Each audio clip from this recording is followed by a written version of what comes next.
Hello everyone. स्वागत है आपका इरावट के इस प्लेटफॉर्म पे। आज के इस क्लास में हम 16 महाजनपदों के उद्भव के बारे में चर्चा करेंगे कि कौन सा किस राज्य में है और 16 महाजनपदों की जानकारी कहाँ से मिलती है, कौन से स्टेट में कौन सा महाजनपद था, इसकी उत्पत्ति कहाँ से हुई। तो आज जो हम लोग देखेंगे तो ये हमारे पास होगा कि हम उत्पत्ति के बारे में देखेंगे कि आखिर कैसे वैदिक काल के बाद 16 महाजनपदों का उदय भारतीय पृष्ठभूमि पे होती है। तो सबसे पहले हम उत्पत्ति की चर्चा करेंगे, उसके बाद इसके स्रोत क्या है, किससे मिलते हैं, क्या कौन से स्रोत है, तो अंगुत्तर निकाय और भगवती सूत्र के बारे में हम देखेंगे। उसके बाद 16 महाजनपद हैं, तो कौन कौन से हैं, तो कौन से महाजनपद हैं और किस स्टेट में है, मतलब किस राज्य में है, किस राज्य में। इसे हम अलग अलग क्या मैप के माध्यम से देखेंगे कि कौन से राज्य में कौन से हैं और कुछ इनकी विशेषताएं कौन सी हैं। तो उनकी विशेषताओं के बारे में भी हम चर्चा करेंगे। इनकी विशेषताएं क्या हैं, कुछ विशिष्ट उसकी विशेषताओं के बारे में देखेंगे। उसके बाद है मगध, मगध का उत्कर्ष। उसके बाद मगध का उत्कर्ष हमारा टॉपिक होगा। तो आइए देखते हैं आज के टॉपिक में हम क्या क्या है। तो सबसे पहले हम उत्पत्ति पर चर्चा करें कि हमने जाना कि वैदिक काल में क्या हुआ था। वैदिक काल में 1000 ईसा पूर्व में, वैदिक काल के 1000 ईसा पूर्व में हमने लोहे की उत्पत्ति जानी थी। तो जैसे उत्तर वैदिक काल आया था वैसे ही लोहे की उत्पत्ति भारतीय पृष्ठभूमि में देखने को मिली थी।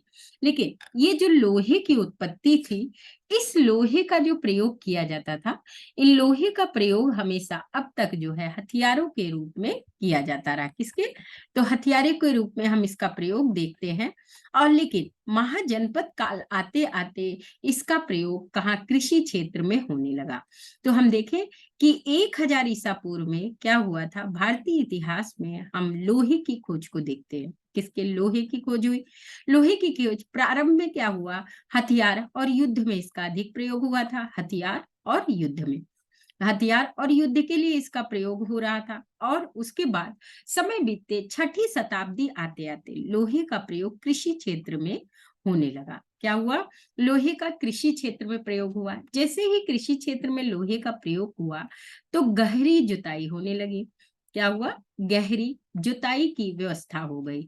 और जब गहरी जुताई की व्यवस्था हुई तो उससे अधिशेष उत्पादन होने लगा। क्या हुआ, अधिशेष उत्पादन होने लगा।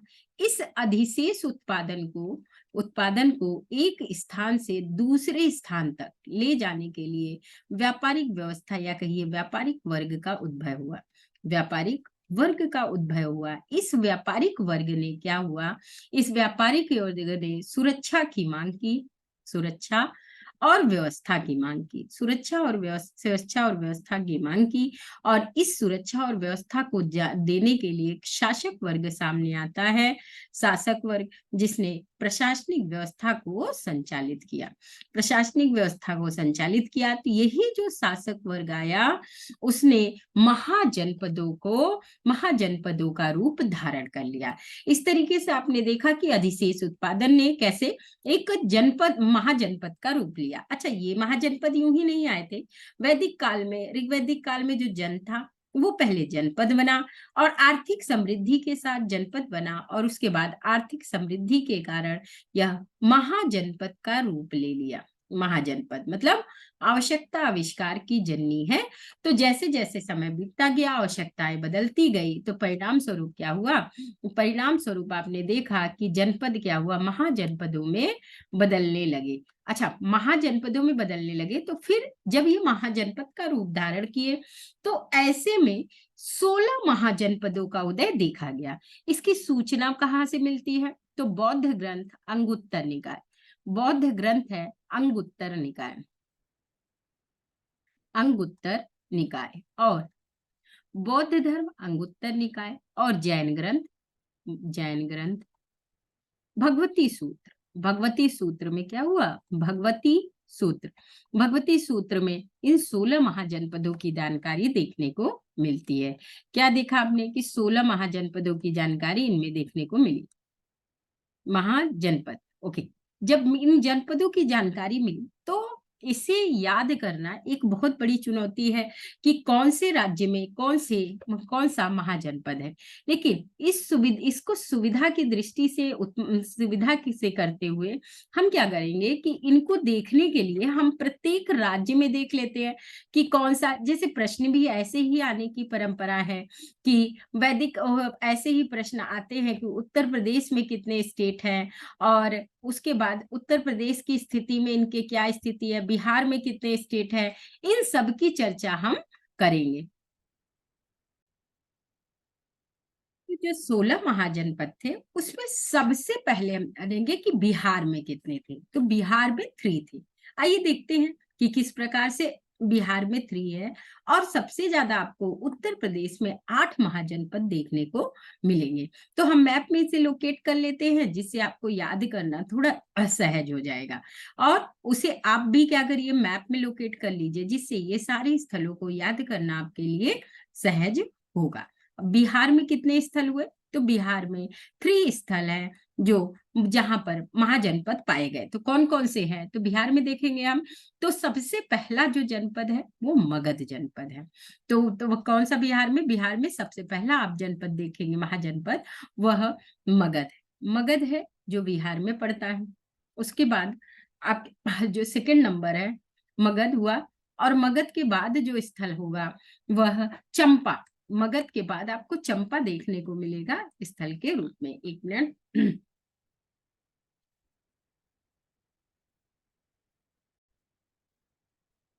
बिहार में कौन सा? मगध हो गया। उसके बाद मगध मगध की राजधानी थी राजगिरी। मगध की राजधानी राजगिरी। मगध का जो दूसरा था वो था अंग। अंग की राजधानी क्या थी? अंग की राजधानी चंपा। अंग की राजधानी चंपा। और तीसरा है आपका वज्जी। ये भी कहाँ पर है? का बिहार में। इसकी राजधानी क्या थी? वैशाली। तो बिहार के 3 महत्वपूर्ण स्थल हो गए। कौन से? मगध जिसकी राजधानी राजगृह थी, वर्तमान में ये पटना और गया के बीच में स्थित है। दूसरा है अंग जिसकी राजधानी चंपा है, और यह भागलपुर जिले के आसपास है। उसके बाद वज्जी वैशाली है, तिरहुत के क्षेत्र में पाया जाता है। तो 3 जनपद आपको देखने को मिल गए। यहाँ एक जनपद आपको देखने को मिलेगा अवंती, वो मध्य प्रदेश में। कौन सा? अवंती। अवंती एक जनपद कहाँ पर है? मध्य प्रदेश में, जिसकी राजधानी आप देखेंगे उज्जैनी और महिष्मती। क्या है? इसकी उत्तरी राजधानी उज्जैनी और दक्षिणी क्या है? ये महिष्मती इसकी राजधानी है। तो हमने क्या स्थल देख लिया? महिष्मती। ये अवंती और महिष्मती राजधानी थी अवंती की। एक राज्य था जो दक्षिण में था। दक्षिण का जो राज्य है वो है अस्मक। अस्मक जो है वह दक्षिण भारत में एकमात्र क्या है? महाजनपद है जो दक्षिण भारत में पाया जाता है। उसके बाद देखिए 2 विदेशों में थे। कौन से? कंबोज। कंबोज जिसकी राजधानी क्या है? कंबोज की हाटक। और एक कंबोज के साथ गांधार है जो विदेशों में है। कंबोज और गांधार। उसके बाद राजस्थान में है गांधार। गांधार की राजधानी क्या थी? तक्षशिला। तक्षशिला। उसके बाद एक है कौन सा? राजस्थान में कौन सा जनपद है? मत्स्य। मत्स्य जनपद वो राजस्थान में है, जिसकी राजधानी विराटनगर थी। विराटनगर। इसके साथ देखिए हमारे पास 2 हो गए जो कहाँ पे हैं? विदेशों में हो गए। उसके बाद एक हुआ राजस्थान में। 3 आपने देख लिया कहाँ पर? बिहार में। तो आपके पास 3 and 3 6 हो गया। उसके बाद 7 हो गया असमक, और 8 हो गया अवंती। इस प्रकार से जो हमारे 8 थे वो हो गए। बाकी जो हमारे पास बचे हुए 8 है वो कहाँ पर है? तो वो आपका उत्तर प्रदेश में। तो उत्तर प्रदेश में टोटल कितने हैं? 8 महाजनपद हैं जो उत्तर प्रदेश में पाए जाते हैं। तो उत्तर प्रदेश के हम 8 का नाम लिख लेते हैं कि कौन कौन से हैं। तो सबसे पहला नाम आप लिखिए काशी। काशी की कैपिटल क्या है? काशी की वाराणसी। काशी वाराणसी ये कहाँ? उत्तर प्रदेश में था। दूसरा आप देखेंगे कौशल। कौशल राज्य है। कौशल की जो राजधानी है, कौशल की राजधानी श्रावस्ती। कौशल की श्रावस्ती। थर्ड है कुरु। कुरु क्या है? कुरु की जो कैपिटल है वो इंद्रप्रस्थ है। इंद्रप्रस्थ हो गया। उसके बाद मल। मल्लों की जो राजधानी थी वो कुशीनगर थी। मल्लों की क्या कैपिटल है? वो कुशीनगर है। मल्लों की राजधानी कुशीनगर। उसके बाद वत्स है। वत्स की कैपिटल क्या है? कौशाम्बी हो गई। वत्स की कौशाम्बी हो गई। उसके बाद पांचाल आएगा, कौशाम्बी। पांचाल की देखेंगे तो अहिछत्र हो जाएगा। पांचाल देखिए तो पांचाल का कैपिटल अहिछत्र होगा। तो क्या होगा? अहिछत्र। उसके बाद यहाँ पर लिख लेते सुरसेन। सुरसेन का क्या होगा? सुरसेन का मथुरा। सुरसेन मथुरा कैपिटल होगी, सुरसेन की मथुरा। उसके बाद चेदी होगा एक, जो उत्तर प्रदेश में है, उसकी राजधानी क्या होगी? सोक्ठीमती। तो चेदी एक राजधानी, चेदी महाजनपद होगा, चेदी की राजधानी सुक्तिमती होगी, सुक्तिमती। इस प्रकार से अगर आप महाजनपदों को देखेंगे तो महाजनपद का कैपिटल याद करना या कहिए लोकेशन याद करना थोड़ा सहज हो जाता है, क्योंकि ये आपको सहजता से दिख जाता है कि कौन से राज्य में कौन सा। अक्सर यही प्रश्न पूछा जाता है कि किस राज्य में कौन सा महाजनपद पाया जाता है, ठीक है। तो कौन से राज्य में कहाँ जनपद पाया जाता है? तो 8 आपको टोटल उत्तर प्रदेश में, चूंकि हम उत्तर प्रदेश के लिए ही पढ़ रहे हैं तो बहुत महत्वपूर्ण हो जाता है। अस्मक, अस्मक की कैपिटल भी लिख लीजिए पोटन। तो यहाँ पर दक्षिण भारत का एक होगा अस्मक, जिसकी कैपिटल हो जाएगी पोटन। उसके बाद कंबोज हाटक क्या है? विदेशों में पाया जाता है। और मत्स्य विराटनगर राजस्थान में होगा। उसके बाद अवंती, अवंती मध्य प्रदेश का एकमात्र महाजनपद है। और बिहार में 3 महाजनपद पाए जाते हैं, मगध, अंग, वज्जी। अब ये महाजनपद आपस में क्या प्रतिस्पर्धा कर रहे थे? कब? महाजनपद का। तो महाजनपद काल में इन राज्यों के मध्य प्रतिस्पर्धा व्याप्त थी। प्रतिस्पर्धा तो व्याप्त थी, जिसके कारण अंत में क्या हुआ? ये 4 महाजनपदों ये पूरे 16 महाजनपदों में केवल और केवल 4 महाजनपद बचते हैं। आइए उससे पहले हम लोग देख लेते हैं कि कौन सा महाजनपद, क्या उसकी खासियत थी। तो सबसे पहले हम जानेंगे किसके? बिहार में अंग जो था, बिहार का अंग, वो पुराणों में मालिनी के नाम से जाना जाता था। एक बार प्रश्न है कि मालिनी किसका पुराना नाम था? तो अंग मालिनी के नाम से जाना जाता था। इसके जो वास्तुकार है वो महागोविंद है। महागोविंद। तो महागोविंद, तो मालिनी किसका नाम है? अंग का। और इसके जो वास्तुकार है वो महागोविंद है। उसके बाद आइए वज्जी की बात की जाए, जो बिहार में है। वज्जी राज्य 8 राज्यों का संघ था। क्या था? 8 राज्यों का संघ हुआ करता था। 8 राज्यों का संघ था। और ये वैसा संघ 8 राज्यों का संघ था। वैशाली के लिच्छवी, मिथिला के विदेह, कुछ महत्वपूर्ण जो इसमें थे वो कौन थे? तो वैशाली के लिच्छवी इसमें शामिल थे। बहुत बड़ा गणतंत्र था उस समय के, तो वैशाली के लिच्छवी। और इन्होंने मगध साम्राज्य को बहुत बड़ी चुनौती दी थी। वैशाली के लिच्छवी हो गए। उसके बाद आपका मिथिला के विदेह, मिथिला के विदेह। उसके बाद कुंडलग्राम के यात्री, कुंडग्राम के यात्री, ग्राम के ज्ञात्री किसमें शामिल थे? ज्ञात्री। ये कुछ इंफॉर्मेशन। उसके बाद आएगा मगध। मगध के बारे में हम मगध के उत्कर्ष में देखेंगे कि आखिर क्या ऐसी राजनीतिक, सामाजिक, आर्थिक, सांस्कृतिक परिस्थितियां बनी जिसके कारण मगध साम्राज्य उभर कर सामने आया और बाद में इसी ने मौर्य साम्राज्य का रूप ले लिया था। उसके बाद शिशुनाग वंश, नंद वंश, उसके बाद नंद वंश, और फिर आपको मौर्य काल के बारे में चर्चा की जाएगी। आइए इसके पहले देखते हैं हम कुछ और महाजनपदों का देख ले। तो काशी जो राज्य था, काशी को कौशल के नरेश प्रसेनजीत ने क्या किया था? कौशल ने अपने साम्राज्य में मिला लिया था। कौशल ने इसे अपने साम्राज्य में मिलाया था। क्या नाम था उनका? प्रसेनजीत। ये भी याद रखना आपको कि काशी की विजय किसने की थी, क्योंकि उत्तर प्रदेश से रिलेटेड है, तो प्रसेनजीत ने की थी। उसके बाद मल्ल राज्य के बारे में देखिए, हम उत्तर प्रदेश में हैं, तो ये 9 कुलों का समूह था। मल्ल क्या था? ये 9 कुलों का समूह था। अजात मगध में मिला रहे थे। इस मल्ल को क्या किया था? मल्ल साम्राज्य को अजात शत्रु ने मल्ल साम्राज्य को अजातशत्रु ने अपने में मिला लिया था, अपने में मिला लिया था। उसी के बाद जो राज्य है वो कुरु राज्य में उत्तर प्रदेश और हरियाणा में था। यहाँ पर इक्ष्वाकु राजवंश राज्य करता था। कभी पूछ ले कि इक्ष्वाकुओं का कहा था, तो इक्ष्वाकु राजवंश यहाँ पर राज्य करता था। उसके बाद पांचाल की बात किया जाए तो पांचाल जो कन्नौज में स्थित है, इसे महोदय नगर के नाम से जाना जाता है। किससे? तो महोदय नगर किसी का पुराना नाम है, तो कन्नौज का कहिए, इसे महोदय नगर के नाम से जाना जाता था। तो एक बार प्रश्न था महोदय नगर कौन सा है, तो कन्नौज है। उसके बाद सुरसेन की बात की जाए, जो सुरसेन है, सुरसेन महाभारत में 9 पुराणों के अनुसार यहाँ यादव वंश के कृष्ण शासन करते थे। कौन? तो यादव वंश के कृष्ण यहाँ शासन किया करते थे। यादव वंश के कृष्ण यहाँ पर शासन किया करते थे। उसके बाद मत्स्य राज्य की बात करी जाए तो जो मत्स्य राज्य था,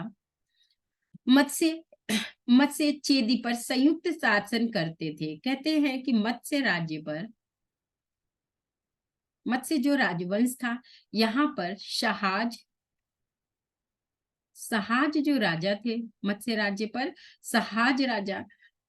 मत्स्य सहाज नाम का जो राजा था वो मत्स्य पर और चेदी राजवंश पर संयुक्त रूप से शासन करते थे। क्या करते थे? तो संयुक्त शासन कहाँ पर देखा गया, तो संयुक्त शासन आपको मत्स्य में देखने को मिलेगा, जो राजस्थान में स्थित है। अब आइए अवंती के बारे में बात कर लेते हैं। अवंती जो मध्य प्रदेश में था, एक शक्तिशाली राजवंश था और यह 2 भागों में बटा हुआ था। किसमें? ये 2 भागों में, उज्जैनी में कहा, उज्जैनी और महेश्वती। तो जो उज्जैनी राजवंश था, उज्जैनी में क्या था, यह लोहे की खान थी। यहाँ पर क्या थी उज्जैनी में, तो यहाँ पर लोहे की खान स्थित थी, लोहे की खान पाई जाती थी। और उसके बाद यहाँ का जो शासक था अवंती का एक महत्वपूर्ण शासक का नाम याद रखिए, चंड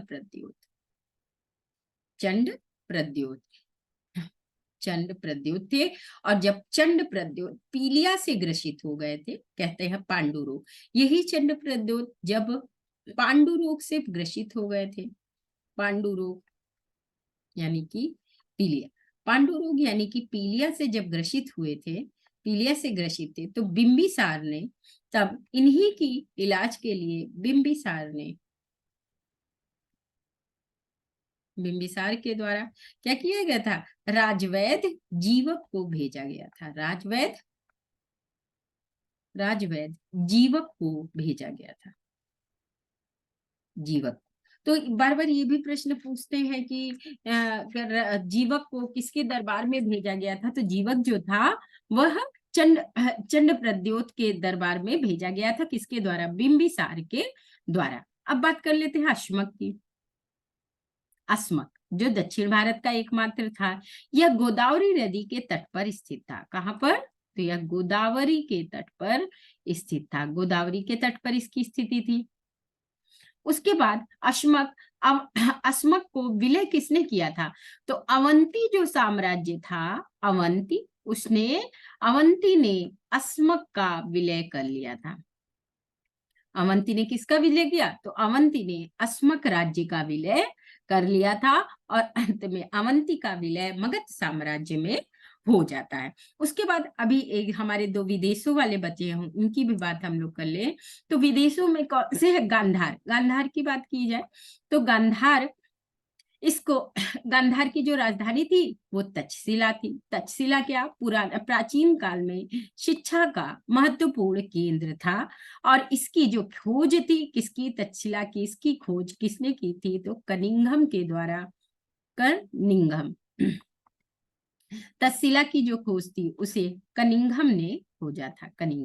तक्षशिला की कनिंघम हो गई थी। उसका दूसरा प्रमुख जो नगर था कहा गांधार का, वो था पुष्कलावती। तो एक बार लोकेशन पुष्कलावती की पूछी गई थी तो वो गांधार में स्थित है। उसके बाद कंबोज की बात की गई, जो कंबोज कहाँ पर है, विदेशों में है। तो कंबोज की राजधानी क्या थी, हाटक थी। तो इसको वार्ता शास्त्रोपजीवी, कौटिल्य ने कंबोज को वार्ता शस्त्रोपजीवी यानी कि वार्ता शस्त्र पर जीवित रहने वाले तो जीवी कहा है। तो पूछा गया एक बार कि किसको वार्ता शास्त्रोपजीवी कहा गया, तो वार्ता शास्त्रोपजीवी कंबोज को कहा गया है। और कंबोज को कृषि, यहाँ का कृषि पशुपालन, देखिए जो वार्ता शास्त्रोपजीवी कहा गया तो क्या क्या उसमें शामिल था, तो कृषि, पशुपालन, कृषि, पशुपालन, वाणिज्य, वाणिज्य शास्त्र द्वारा जीविका चलाने वाले, क्या वाणिज्य शास्त्र द्वारा जीविका चलाने वाले, ये इन्हीं को जीविका चलाने वाले, इन्हें क्या कहा गया, इन्हें वार्ता शास्त्रोपजीवी कहा गया। इस तरीके से ये कुछ राज्य हुए, कुछ राज्यों से महत्वपूर्ण क्या हुए प्रश्न। इन सभी राज्यों के मध्य इन सभी राज्यों में क्या हुआ, संघर्ष होता रहा, आपसी प्रतिस्पर्धा होती रही, और अंत में क्या हुआ, अंत में अवंती, कौशल, वत्स और मगध राज्य उभर कर सामने आते हैं। सारी प्रतिस्पर्धा में 16 महाजनपदों में ये सारे महाजनपद सामने आते हैं। इनमें महाजनपदों का, इन सभी महाजनपदों का लास्ट में क्या हुआ, मगध में विलय हो जाता है और मगध का उत्कर्ष होगा। ठीक है, उसके बाद क्या हुआ, ये सभी जो राजवंश थे इनका विलय हो जाता है मगध राजवंश में। अंत में मगध राजवंश उभर कर सामने आता है। क्यों, क्योंकि मगध की जो स्थिति है वो सामरिक रूप से, राजनीतिक, आर्थिक और सांस्कृतिक रूप से बहुत सुरक्षित थी। तो नेक्स्ट क्लास में हम लोग मगध के उत्कर्ष को देखते हुए मौर्य साम्राज्य के बारे में पढ़ेंगे। तब तक आप 16 महाजनपदों की राजधानी, उनकी लोकेशन, उनकी विशेषताओं से संबंधित प्रश्नों को सॉल्व करेंगे। नेक्स्ट क्लास में हम हर्यक वंश, शिशुनाग वंश, नंद वंश और मगध वंश की चर्चा करते हुए मगध मौर्य साम्राज्य में पहुंच जाएंगे। तब तक के लिए धन्यवाद।